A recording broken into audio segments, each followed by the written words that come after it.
Selamat siang Kiki, jadi ada cerita apa dari Bali hari ini? Baik, selamat siang Valen dan juga saudara. Berikut akan kami sampaikan cerita Nusantara dari Pulau Dewata yang menjadi sorotan hari ini. Pemilu 2024 kurang dari setahun lagi. Mengusung program Green Election yang ramah lingkungan, KPU Provinsi Bali mengajak seluruh partai politik untuk tidak menggunakan baliho dalam berkampanye. Hal ini dilakukan untuk mengurangi terjadinya kerusakan lingkungan, dan penyampaian gagasan dan program kerja calon kandidat pun disarankan melalui media sosial.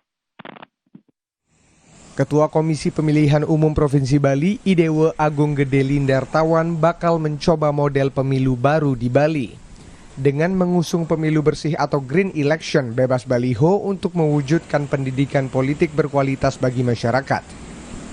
Penggunaan metode alat kampanye baliho yang dipasang di pinggir jalan dinilai belum cukup untuk menyampaikan gagasan dan program kerja seorang calon.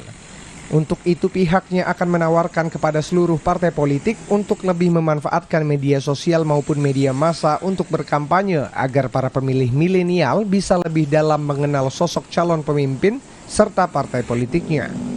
Bisa nggak nanti kita mulai menghilangkan baliho, karena menurut kami di Bali sudah lebih banyak mudaratnya dari manfaatnya.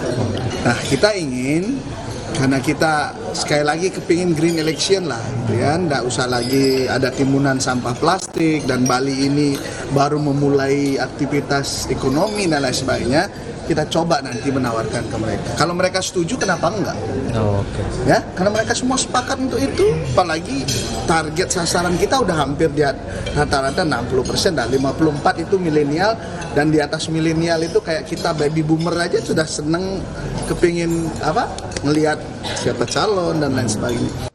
Berkampanye dengan memanfaatkan media sosial, efektivitas anggaran dana pembuatan baliho bisa dialihkan dengan pemanfaatan kampanye melalui media sosial, media massa, dan digital yang tentunya pasti lebih jauh.